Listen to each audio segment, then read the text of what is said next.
ಬನ್ನಿ ನೋಡೋಣ.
ಮಾಜಿ ಮುಖ್ಯಮಂತ್ರಿ ಕುಮಾರಸ್ವಾಮಿ ಅವರನ್ನ ಬಂಧಿಸುವ ಅಗತ್ಯ ಬಿದ್ದರೆ ಮುಲಾಜಿಲ್ಲದೆ ಬಂಧನಕ್ಕೆ ಒಳಪಡಿಸುವಂತೆ ಮುಖ್ಯಮಂತ್ರಿ ಸಿದ್ದರಾಮಯ್ಯ ಹೇಳಿದ್ದಾರೆ.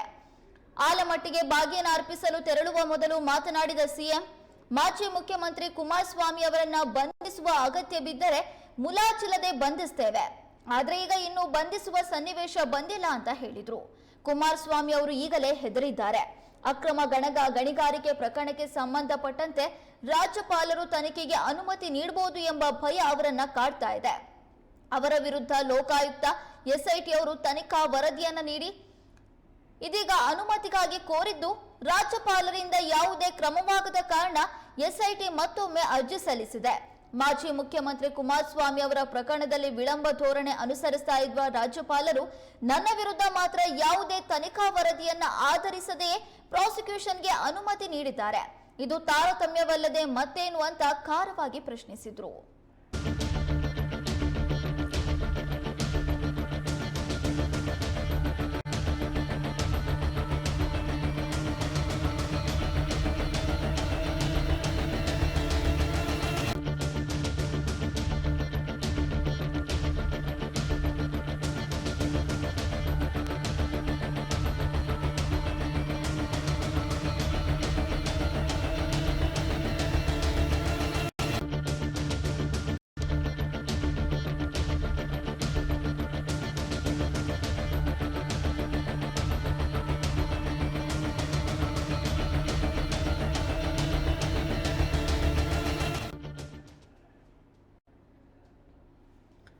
ಸದ್ಯ ರಾಜಕೀಯದಲ್ಲಿ ಹಾಲಿ ಸಿಎಂ ಮತ್ತು ಮಾಜಿ ಸಿಎಂ ನಡುವೆ ವಾರ್ ನಡೀತಾ ಇದೆ. ಇದೀಗ ಮಾಜಿ ಮುಖ್ಯಮಂತ್ರಿ ಎಚ್.ಡಿ. ಕುಮಾರಸ್ವಾಮಿ ಅವರನ್ನ ಬಂಧಿಸುವ ಅಗತ್ಯವೇನಾದ್ರೂ ಬಿದ್ರೆ ಮುಲಾಜಿಲ್ಲದೆ ಬಂಧಿಸ್ತೀವಿ ಅಂತ ಹಾಲಿ ಸಿಎಂ ಸಿದ್ದರಾಮಯ್ಯನವರು ಹೇಳಿದ್ದಾರೆ. ಈಗಾಗಲೇ ಎಚ್.ಡಿ. ಕುಮಾರಸ್ವಾಮಿ ಅವರ ವಿರುದ್ಧ ಪ್ರಾಸಿಕ್ಯೂಷನ್ಗೆ ಅನುಮತಿ ನೀಡಬೇಕು ಅಂತ ರಾಜ್ಯಪಾಲರಿಗೆ ಮನವಿಯನ್ನ ಮಾಡಲಾಗಿದೆ. ಆದರೆ ರಾಜ್ಯಪಾಲರು ಇಲ್ಲಿಯವರೆಗೂ ಯಾವುದೇ ಪ್ರಾಸಿಕ್ಯೂಷನ್ಗೆ ಅನುಮತಿಯನ್ನ ಕೊಟ್ಟಿಲ್ಲ. ಈ ಹಿನ್ನೆಲೆಯಲ್ಲಿ ಸಿಎಂ ಸಿದ್ದರಾಮಯ್ಯನವರಿಗೆ ಇವತ್ತು ಪ್ರಶ್ನೆ ಎದುರಾದಾಗ ಸಿಎಂ ಸಿದ್ದರಾಮಯ್ಯನವರು ಈಗಾಗಲೇ ಎಚ್.ಡಿ. ಕುಮಾರಸ್ವಾಮಿ ಅವರು ಭಯಭೀತರಾಗಿದ್ದಾರೆ. ರಾಜ್ಯಪಾಲರು ಎಲ್ಲಾದ್ರೂ ಒಂದ್ ವೇಳೆ ಪ್ರಾಸಿಕ್ಯೂಷನ್ಗೆ ಅನುಮತಿಯನ್ನ ಕೊಟ್ರೆ ಅಂತ ಭಯಕ್ಕೆ ಒಳಪಟ್ಟಿದ್ದಾರೆ. ಒಂದು ವೇಳೆ ಅವರನ್ನ ಬಂಧಿಸುವ ಅಗತ್ಯ ಬಿದ್ರೆ ಖಂಡಿತವಾಗ್ಲೂ ಯಾವುದೇ ಮುಲಾಜಿಲ್ಲದೆ ಬಂಧಿಸ್ತೀವಿ ಅಂತ ಸಿಎಂ ಸಿದ್ದರಾಮಯ್ಯ ಹೇಳಿದ್ದಾರೆ. ಆಲಮಟ್ಟಿ ಜಲಾಶಯಕ್ಕೆ ಬಾಗಿನ ಅರ್ಪಣೆ ಮಾಡೋದಕ್ಕೆ ಹೋದಂತ ಸಂದರ್ಭದಲ್ಲಿ ಮಾಧ್ಯಮಗಳಿಗೆ ಪ್ರತಿಕ್ರಿಯೆ ನೀಡಿದ ಸಿಎಂ ಸಿದ್ದರಾಮಯ್ಯನವರು ಎಚ್.ಡಿ. ಕುಮಾರಸ್ವಾಮಿ ಅವರನ್ನ ಬಂಧಿಸುವ ಅಗತ್ಯ ಇಲ್ಲಿವರೆಗೂ ಬಿದ್ದಿಲ್ಲ. ಒಂದು ವೇಳೆ ಬಂಧಿಸುವ ಅಗತ್ಯವೇನಾದ್ರೂ ಬಿದ್ರೆ ಖಂಡಿತವಾಗ್ಲೂ ಮುಲಾಜಿಲ್ಲದೆ ಬಂಧಿಸ್ತೀವಿ ಅಂತ ಹೇಳಿದ್ದಾರೆ.